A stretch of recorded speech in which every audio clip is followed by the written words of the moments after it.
하나님 말씀 같이 좀 살펴보죠. 하나님 말씀은 에베소서 4장 22절에서 24절입니다. 한 절씩 교독하고 마지막 24절은 같이 읽도록 하겠습니다. 너희는 유혹의 욕심을 따라 썩어져가는 구습을 따르는 옛사람을 벗어버리고 오직 너희의 심령이 새롭게 되어 같이 읽겠습니다. 하나님을 따라 의와 진리의 거룩함으로 지으심을 받은 새 사람을 입으라. 아멘. 하나님의 말씀입니다.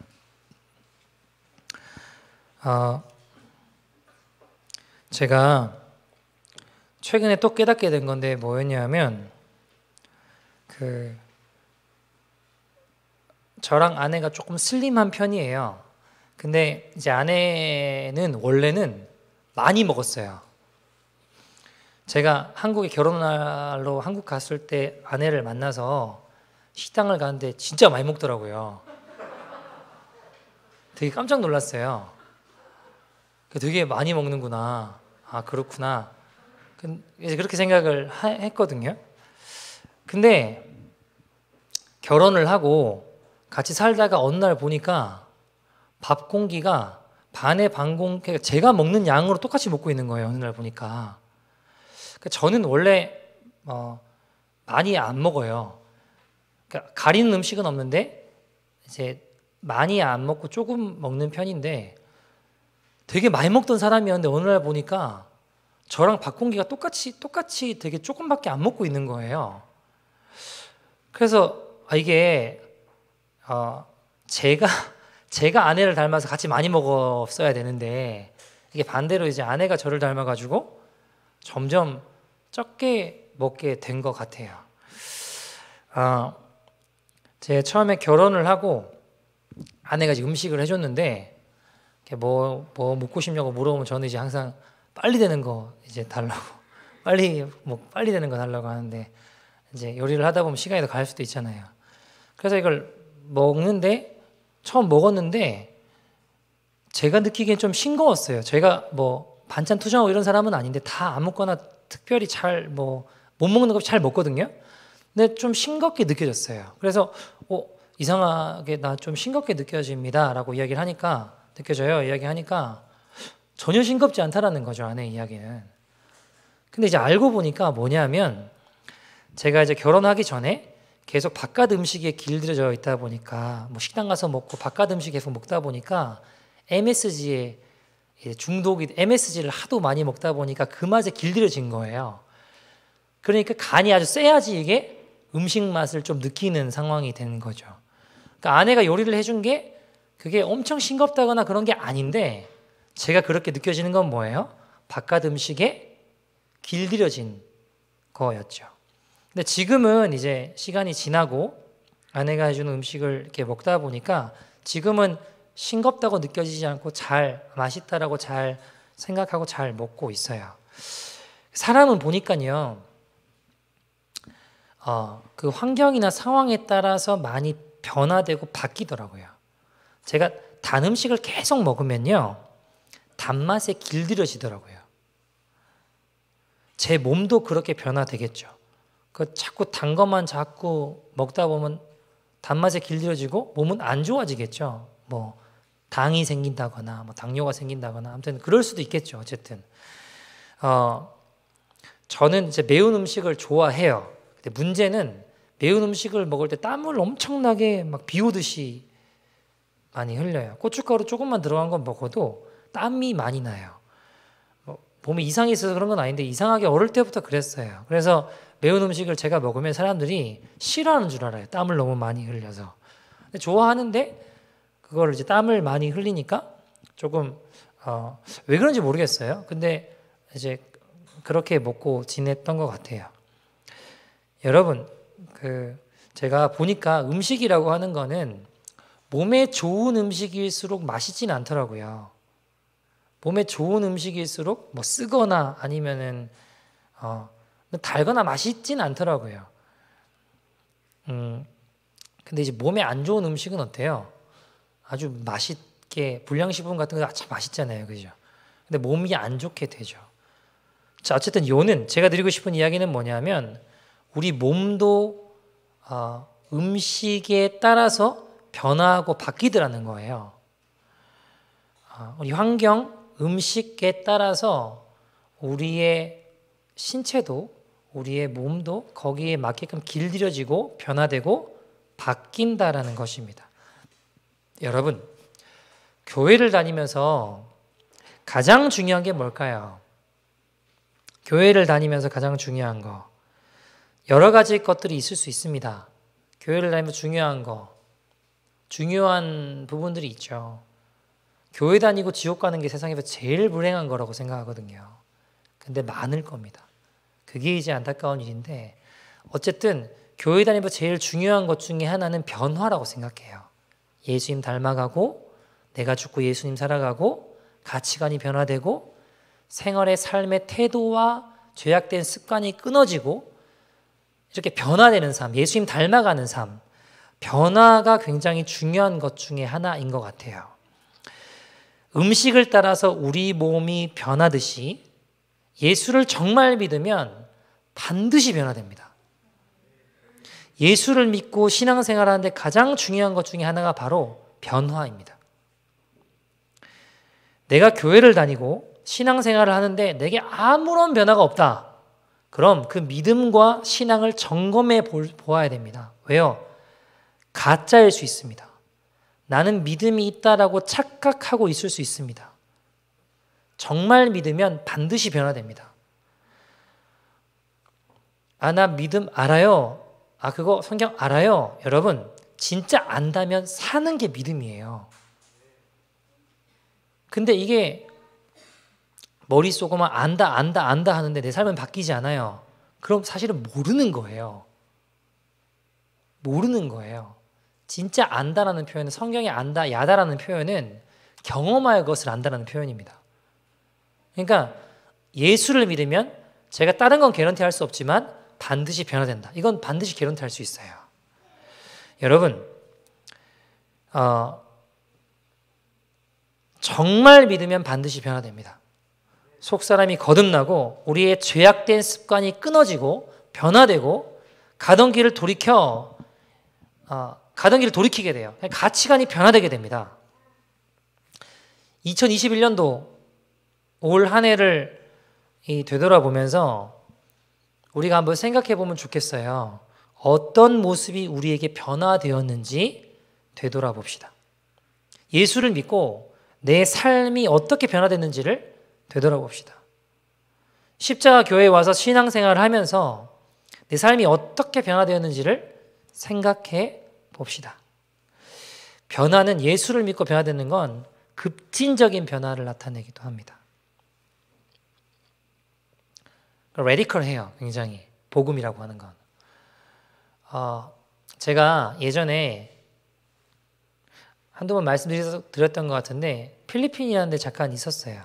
거기서 이제 다니면서 전도도 하고 이렇게 몸 파시는 분들이나 또 그런 비슷한 곳에 일하시는 분들도 전도로 다니고 했었는데 한번 틴틴이라는 친구를 만나게 됐어요. 이 친구를 만났는데 이제 만나서 이야기를 했죠. 그래서 이런저런 이야기하는 거 그냥 다 관두고 그냥 이야기를 좀 하자, 말을 좀 하고 싶다라고 해가지고 이야기를 나눠보니까 사정이 되게 딱해요. 자기는 이제 공부도 많이 못했고 부모님은 마닐라에 계시고 또 상황이 아무튼 어려워서 내가 돈을 벌지 않으면 돈을 벌어서 부모님한테도 보내야 되고 내가 돈을 보내지 않으면 부모님도 어려워지고 아무튼 여러 가지 어려운 상황이 있다라는 거죠. 그래서 자기도 이제 원하지 않는데 이 일을 하고 있다라는 식으로 이야기를 하더라고요. 제가 그 친구를 다른 사람이 이 친구를 찾는 것처럼 수단으로 대하는 게 아니라 인격으로 대하고 이제 잘 이야기를 나누게 됐어요. 물론 제가 영어를 잘 하진 못해요. 손짓 발짓 하면서 예수님을 열심히 이제 전했죠. 근데 제가 복음을 전할 때 뭐라고 전했을까요? 예수 믿으면 다 잘 먹고 잘 산다, 부자 된다 이렇게 전했을까요? 그렇게 정말 말하고 싶었어요. 유혹이 됐어요. 왜냐하면 너무 상황이 어려우니까 이 친구가. 근데 정말 미안하지만 예수 믿는다고 너 부자 된다, 나 개런티 못한다. 그러나 예수 믿으면 반드시 변화된다. 나도 주님 만나고 변화돼서 지금 네 앞에서 이렇게 예수님 전하고 있지 않냐. 그래서 이제 복음을 전하고 이 친구 그 다음 날 다시 또 만나기로 했어요. 그래서 제가 막 지갑을 다 뒤져보니까 한 3,000페소 정도 있더라고요. 그래가지고 제가 성경책을 하나 들고 온 게 있는데 거기다가 이렇게 고이 넣어가지고 그 친구를 이렇게 줬어요. 근데 이 친구가 이제 복음을 받아들이고 그 즉시 변화되기 시작하더라고요. 일을 그만두겠대요. 굶어 죽어도 더 이상 일하지 않겠대요. 이번 주부터 교회 가겠대요. 예수 믿고 네가 준 성경책 내가 읽고 급진적으로 근본적인 변화가 이루어지기 시작하더라고요. 여러분, 근데 우리는 이런 생각을 해요. 급진적이다라는 표현을 쓰면 좀 별로 안 좋아해요. 왜냐하면 이게 좀 극단적으로 들리거든요. 예수 믿는다고 꼭 그렇게 믿어야 되냐? 이런 생각들을 많이 할 수 있어요. 왜요? 좀 너무 극단적으로 들리니까. 근데 여러분, 우리가 성경을 가만히 읽어보면요, 예수님을 만난 사람들의 이야기잖아요. 하나님을 만난 사람들의 이야기잖아요. 다 보면 레디컬하게 급진적인 변화들을 다 거쳐요. 여러분, 요한복음 4장에 수가성 여인이 나옵니다. 그죠? 어떤 과거가 있었나요? 5명의 남편이 있었습니다. 그 지금 있는 사람도 내 남편이 아니에요. 그죠? 근데 그런 부끄러운 과거를 가진 이 여인이 어떻게 돼요? 복음을 경험하니까 어떻게 됩니까? 그 모든 상황들을 간증하며 예수님 전하는 급진적인 변화를 맞이하게 된다고요. 내가 메시아를 만났다. 사람들을 도망다니고 피해 다니는 그녀가 내가 메시아를 만났다. 양동이를 벗어던지고 마을로 가서 복음을 전하잖아요. 급진적인 변화를 경험하게 됩니다. 여러분, 여기서 제가 주목하고 싶은 것 중에 하나가 이 여인의 변화, 언어적인 변화입니다. 가장 극명하게 드러나는 변화 중에 하나예요. 여러분, 가장 중요한 변화 중에 한 가지가 바로 우리 언어의 변화거든요. 이 여인과 예수님 대화를 가만히 살펴보면 이 여인의 대답은 늘 비관적이고 늘 부정적입니다. 예수님이 물을 떠달라고 했어요. 그러니까 뭐라고 하죠, 이 여인이? 당신은 유대인 아닙니까? 이거예요. 무슨 말인가요? 어찌 사마리아 여자인 나에게 물을 달라고 합니까? 무슨 말인가요, 그게? 유대인들은 사마리아 사람을 상종하지 않는다. 나 같은 사마리아 사람 상종하지 않지 않습니까? 왜 나에게 물을 달라고 하냐고. 이거예요. 여러분, 우리가 잘 아시는 대로 이스라엘은 솔로몬 이후에 남유다와 북이스라엘로 갈라지게 됩니다. 근데 북이스라엘은 아시리아죠. 아수르에게 먼저 멸망해요. 근데 이때 문제가 뭐냐면 아수르가 혼혈 정책을 써서 자기네 사람들을 막 데려와서 이주시키고 거기 있던 유대인들을 또 옮겨버리고 그러면서 결혼을 시켜버려요. 그러니까 어떤 일이 벌어지나요? 그러니까 피가 섞이게 됩니다. 근데 주이시들은 이 혈통을 굉장히 중시하거든요.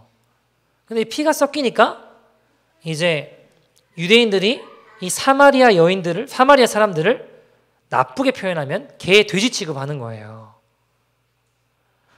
또 뭐라고 이 여인이 그러죠? 예수님이 네 남편을 불러와라 라고 이야기하시잖아요. 그러니까 예수님 다 알고 이야기하시는 거잖아요, 지금. 남편을 불러와라 그러니까 예수님 다 아시는데 뜨끔하더니 어떻게 해요? 뭐라고 해요? 나 남편 없는데요? 그러잖아요. 나 허즈밴드 없는데요? 그러잖아요. 다 알고 있는데 예수님 이미. 늘 부정적이에요. 비관적입니다. 여러분, 그랬던 그녀가 어떻게 변화돼요? 내가 예수를 만났다. 내가 메시아를 만났다 하면서 나의 부끄러운 과거를 알고 있던 예수님을 전하는 인생으로 변화되게 됩니다. 여러분, 열왕기하 7장 보면요, 아람 군대가 이스라엘 쳐들어와요. 그래서 이스라엘 성을 쭉 둘러쌉니다. 끝장난 거예요. 이제 방법이 없어요. 당시 최대의 최대 강국 같은 나라 어떻게 이기겠습니까? 이스라엘이. 자, 점점 식량이 떨어집니다. 먹을 게 없어요. 이젠 죽은 목숨입니다. 근데 그때 엘리사가 하나님 말씀을 전합니다. 뭐라고 이야기하죠? 내일 이맘때가 되면 고운 밀가루가, 쉽게 말해서 당신들 음식을 아주 풍족하게 헐값에 구하고 볼 수 있게 될 거다라고 이야기합니다. 무슨 말인가요? 지금 굶어 죽기 직전인데 먹을 게 없는 판에 지금 무슨 말인가요? 아, 당신은 내일 굶어 죽어서 천국 가서 맛있는 거 많이 먹게 될 거라는 거예요? 그런 이야기가 아니에요. 그죠? 여러분, 내일 이맘때에 하나님 승리를 주실 것이고 먹을 것이 풍족해질 거라는 겁니다. 근데 그때 한 장관이 뭐라고 이야기하나요? 말도 안 된다고, 어떻게 그런 일이 있을 수 있냐고, 말도 안 되는 소리 하지 말라고 비난합니다.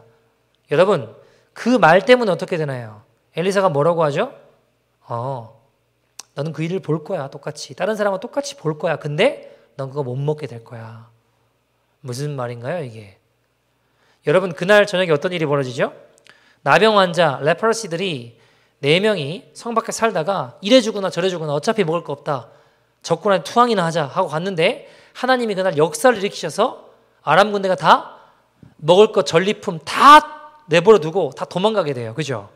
이 4명의 레퍼러시들이 잘 먹고 가만히 생각해 보니까 성 안에 자기 동족이 굶어 죽잖아요. 이 기쁜 소식을 알려야겠다 해가지고 알려주게 되죠. 그 성문이 열리고 사람들이 막 벌떼처럼 쏟아져 나오는 거예요. 그 진짜로 그 고운 한 밀가루, 먹을 거, 식량, 모든 것이 아주 싼 가격에 풍족하게 누구나 먹을 수 있게 보게 됩니다. 이 장관도요. 근데 문제는 뭐예요? 그 인파에 깔려 죽게 됩니다. 그러니까 보긴 했는데 죽어요. 자기는 맛보지 못하게 되죠. 자기 말한 그 한 말로 인해 그는 밟혀 죽게 됩니다. 여러분, 잠언 28장 21절 말씀 보시면요, 같이 한번 읽어볼까요? 이렇게 이야기합니다. 시작. 죽고 사는 것이 혀의 힘에 달렸나니 혀를 쓰기 좋아하는 자는 혀의 열매를 먹으리라. 혀의 열매를 먹게 돼요. 살고 죽는 게 혀의 힘에 달렸대요. 우리가 하는 말의 열매를 먹게 된다라고 성경은 이야기하고 있습니다.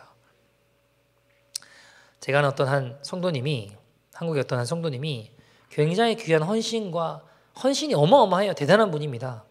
그러니까 이분은 박보영 목사님 어디 집회를 간다 그러면 마가의 다락방에 밤을 새워 기도하는 분이에요. 꼴딱 밤을 새워서 집회하신 내도록 목사님 위해서 기도하는 분이에요.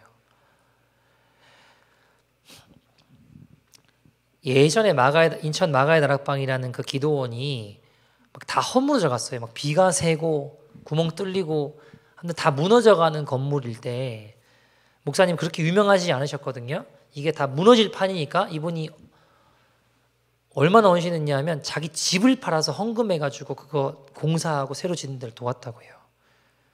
그러니까 대단히 제가 살면서 이만한 헌신을 거의 본 적이 없을 만큼 굉장히 헌신하고 기도하고 살아가는 분이세요. 근데 박보영 목사님이 이분에 대해서 이야기를 할 때 이렇게 이야기를 하는 거예요. 굉장히 귀한 헌신을 많이 했는데 문제가 입술을 지키지 못해서 입으로 다 털어먹는다는 거예요. 그 귀한 헌신의 축복을 입술을 잘 지키지 못해서 결국 이제 여러 가지 비난하는 말, 화내고 여러 가지 것들을 쏟아내는 거겠죠. 그런 것들로 말미암아 입술을 잘 지키지 못해서 다 털어먹는다고 이야기하시더라고요. 여러분, 저는요, 건강한 비판은 필요하다라고 생각하는 사람입니다. 그러나 감정적인 비판은 우리가 피해야 됩니다. 공동체를 보면서 내 감정과 관계없이 이 공동체를 사랑하는 마음으로 기도하면서 권면할 수 있다라고 생각합니다. 그러나 기도 없이 내뱉는 말은 거의 감정적인 경우가 많더라고요. 여러분, 저는요, 어떤 권면이 이루어질 때 아무리 그 사람에게 필요하고 좋은 말이라도 제 마음에 좋지 못한 마음이 있으면요, 그 말 안 뱉는 게 좋다고 생각해요. 기도하면서 그걸 다 처리하고 해결하고 그 사람에게 정말 필요한 이야기이고 기도하면서 권면이라면 할 수 있겠죠. 근데 아무리 옳은 말이라도 내 마음이 좋지 않으면, 미워하고 악한 마음이면요, 하나님 뭘 보신다고 하셨나요? 마음 중심 보신다고 하셨잖아요. 우리 손을 들어주실 수가 없는 거예요. 겉으로 봐서는 건설적이고 좋은 이야기일 수 있지만 우리 마음 중심을 보시는 분이 주님이시잖아요. 그 마음을 보시는 주님을 피해갈 수 없는 겁니다. 여러분, 성경은 입술을 지키지 못해 많은 어려움이 생긴다라고 이야기합니다. 야고보서 3장 6절 8절 말씀 같이 읽어볼까요? 시작. 혀는 곧 불이요 불의의 세계라. 혀는 우리 지체 중에서 온몸을 더럽히고 삶의 수레바퀴를 불사르나니 그 사르는 것이 지옥불에서 나느니라. 혀는 능히 길들일 사람이 없나니 쉬지 아니하는 악이요 죽이는 독이 가득한 것이라. 네, 우리가 혀를 잘못 사용하면요, 이게 막 죽이는 불이 되는 거예요. 지옥불이 될 수 있습니다. 또 성경은 마태복음 7장 1절 2절 이렇게 이야기합니다. 같이 읽어볼까요? 시작. 비판을 받지 아니하려거든 비판하지 말라. 너희가 비판하는 그 비판으로 너희가 비판을 받을 것이요 너희가 헤아리는 그 헤아림으로 너희가 헤아림을 받을 것이니라. 아멘. 여러분, 내가 막 비판했는데 그 비판으로 결국 내가 비판받을 수 있고요, 너희가 헤아리는 그 헤아림으로 우리가 헤아림을 받을 수 있다는 것을 기억해야 합니다. 로마서 2장 1절 2절은 또 이렇게 이야기합니다. 같이 한번 읽어볼까요? 시작.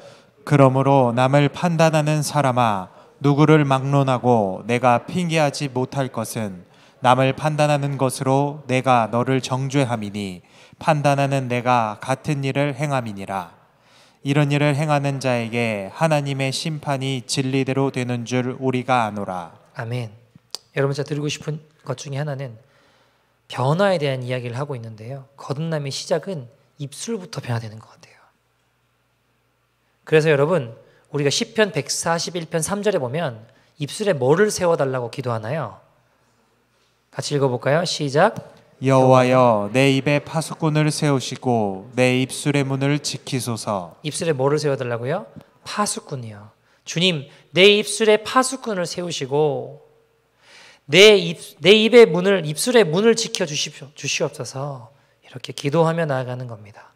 사랑하는 여러분, 거듭남에 있어서, 변화된 삶에 있어서 입술로 범죄하지 않는 게 정말로 중요합니다. 비난의 말이 아니라 축복의 말로 하나님 기뻐하시는 입술의 열매들을 일구어 나가는, 입술에 파수꾼을 세우는 저와 여러분 되기를 소원합니다. 성경에 여러분, 주님을 만난 사람들은 이렇게 급진적인 변화를 경험하기도 합니다. 급진적인 변화라고 하는 것이 결코 잘못된 게 아니에요. 여러분, 그러나 본질적으로 더 중요한 건 뭘까요? 급진적인 변화보다 더 중요한 건 근본적인 변화예요. 근본적인 변화. 예수님께 부자 청년이 찾아왔습니다. 뭐라고 물어보죠? 어떻게 하여야 영생을 얻을 수 있겠습니까? 라고 물어봅니다. 주님의 진단은 뭐죠? 그 중심을 딱 깨뜨려 보시고 네가 가진 모든 것을 팔아 가난한 사람에게 나눠주고 너는 나를 쫓아와라 하니까 그 부자 청년이 어떻게 했다고 하죠? 그 부자 청년이 재물이 많은 고로 근심하며 돌아갔다라고 성경이 이야기를 하죠. 그의 본심을 정확하게 꿰뚫어 보신 거예요. 그가 영생에 관심이 있는 듯 하지만 실은 재물에 관심이 더 많은 거예요. 주님은 우리가 근본적인 변화의 인생이 되길 원하십니다. 여러분, 기독교는 본질적으로 다른 종교랑 차이가 납니다. 예를 들어 힌두교, 그 발생지에서 수천 년 동안 지배하고 있고요. 불교, 아시아에서 출발해서 영향력을 가지고 있죠. 이슬람교도 중동에서 엄청난 영향을 가지고 있습니다. 근데 기독교는요, 유대교의 발생지인 이스라엘에서 시작했지만 그 중심이 늘 옮겨가고 있어요. 여러분, 기독교의 능력은 힘이 움직이는 방향을 가만히 보잖아요. 거대한 힘이 있는 곳이 아니라 힘이 없는 곳에서 하나님이 역사하시는 것을 바라보게 됩니다. 쉽게 말해 낮은 곳에서 역사하세요. 여러분, 로마 역사상 가장 비참한 형벌이 뭐였나요? 십자가형이었습니다. 예수님 거기서 돌아가셨어요.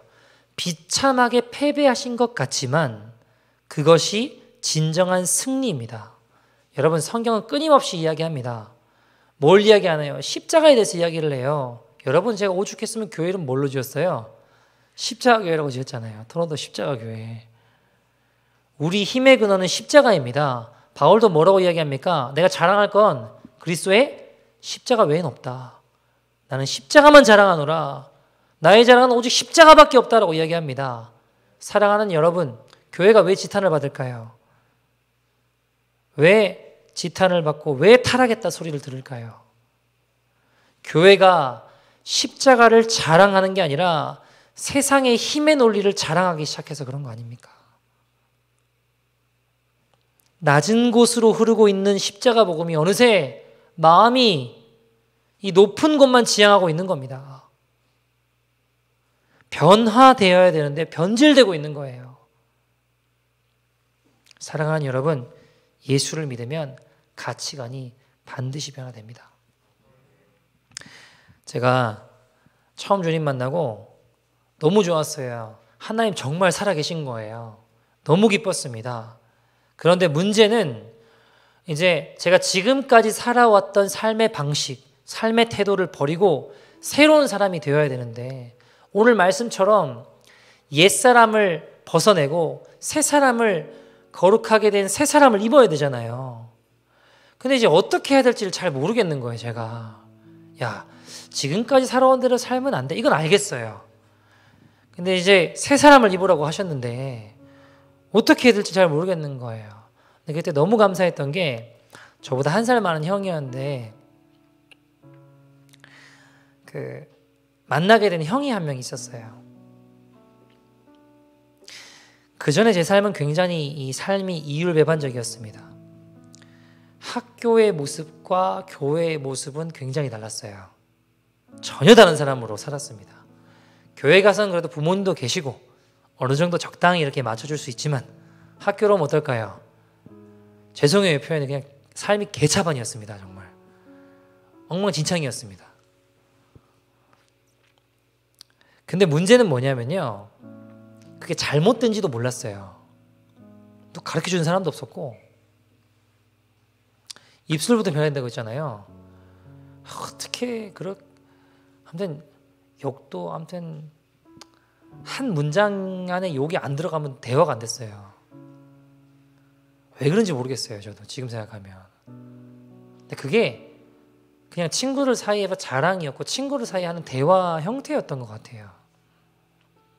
나쁘지 않은 걸 자랑하고. 아무튼 좀 이상했어요. 지금 생각하면 도저히 이해가 안 되는데 뭐가 잘못된지도 모른 채 그렇게 내가 가짜로 살다가 주님을 만나고 보니까 이렇게 살면 안 되는 거예요. 보니까 이게 인생의 근원이 죄로 오염되어 있는지도 모르고 살았어요. 그래서 주님 만나고 야, 이제 내가 변화돼야 되는구나, 이렇게 살면 안 되는구나 라는 걸 깨닫게 됐습니다. 근데 이제 어떻게 해야 될지 모르는 그 순간 권오영이라고 이제 저보다 한 살 많은 형이었는데 그 형을 만나게 됐어요. 처음엔 이 형이 굉장히 부자인 줄 알았어요. 왜냐하면 만날 때마다 맛있는 걸 사주니까 형이 잘 사나? 그 나이에 고등학생이 생각해보면 한 번은 닭갈비를 사주더라고요. 그래가지고 맛있게 잘 먹었죠. 부자인 줄 알았는데 알고 보니까 형편이 넉넉지 않은 형이었어요. 일도 하고 아무튼 그 나이에.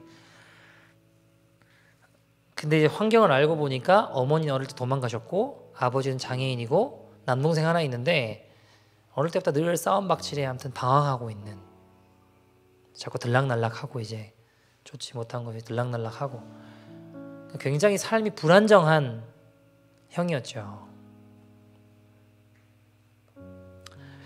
근데 이 형을 만나서 닭갈비집에서 이렇게 먹으면서 이야기를 나누다 보니까 형이 이런 이야기를 하더라고요. 이런 비참한 내 인생에 예수님이 찾아오셔서 나의 삶에 희망이라는 게 생겼어. 그리고 지금도 이런저런 어려움도 있지만 잘 살고 있어. 제가 이 형을 보면서 저렇게 변화되고 싶다, 저렇게 변화되어야겠다라는 생각을 처음 가지게 되었어요. 그리고 같이 지내면서 닮아가기 시작했어요.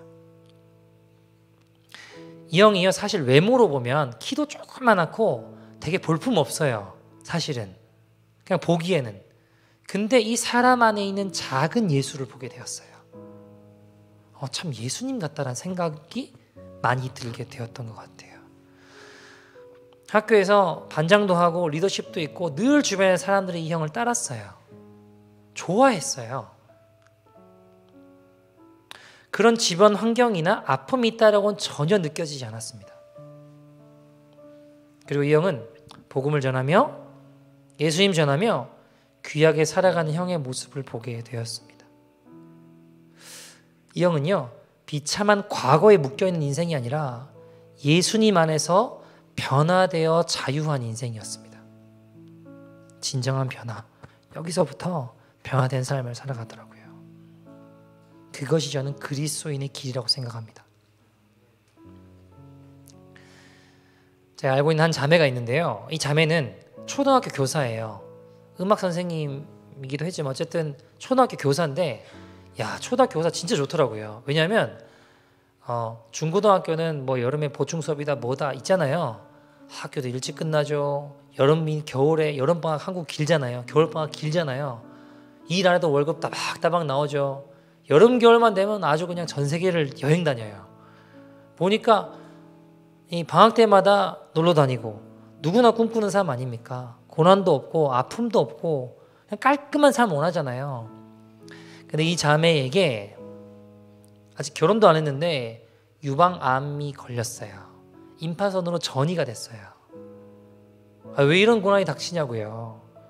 뭐 그렇게 크게 죄 짓고 산 것도 아니에요. 남들한테 무슨 큰 해악을 끼쳤냐? 전혀 그렇지 않았습니다. 근데 이 자매가 그 사건을 계기로 이 자매의 마음이요, 정말 가난해졌어요. 어쩌면 큰 사건이잖아요. 이 일을 겪으면서 이 마음이 정말 가난해서 간절히 주님을 찾을 수밖에 없는 거예요. 아, 전혀 다른 인생의 문을 여시겠구나. 심지어 이 자매가 이 시간들을, 이 암을 축복이라고까지 고백하더라고요. 말이 안 되잖아요, 여러분. 굉장히 급진적인 변화를 일으키더라고요. 그 사건을 계기로 주님을 떠나던 아버지가 딸을 위해 눈물로 기도하며 주님께 돌아왔어요. 마가다락방 오셔서 눈물로 예배하며 기도하며 딸을 위해 기도하며 예배하는 가정이 되었습니다. 전혀 다른 새로운 시즌을 맞이하게 되었습니다.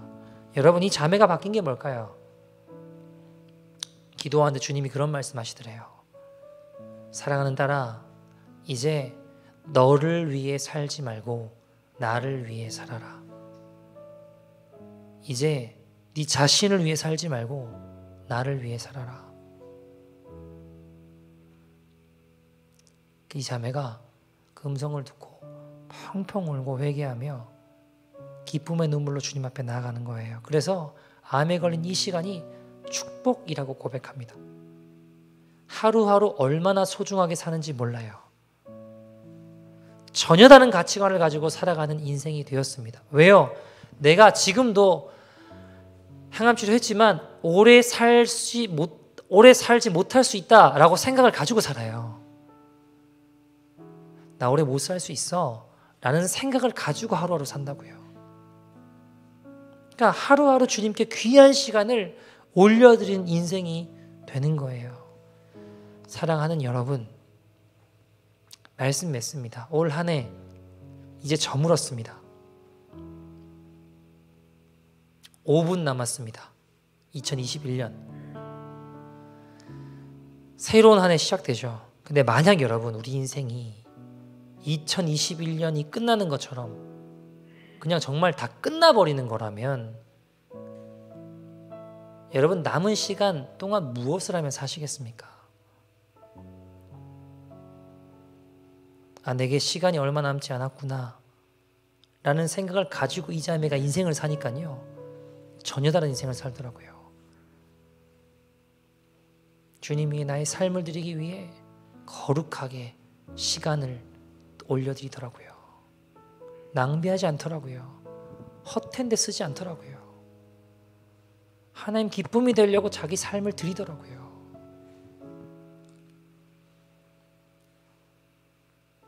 여러분, 우리가 그런 마음 가지고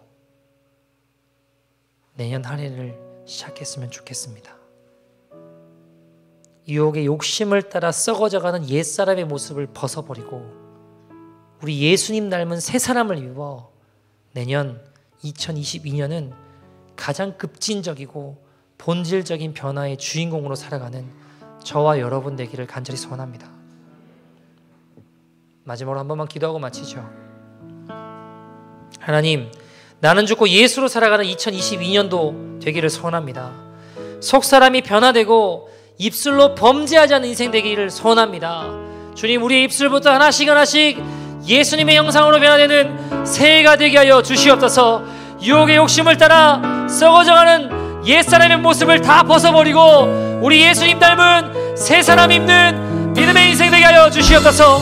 가장 급진적이고 본질적인 변화의 주인공으로 살아가는 믿음의 2022년도 될 수 있도록 역사하여 주시옵소서. 우리 다 같이 주 이름 부르고 통성으로 기도하겠습니다.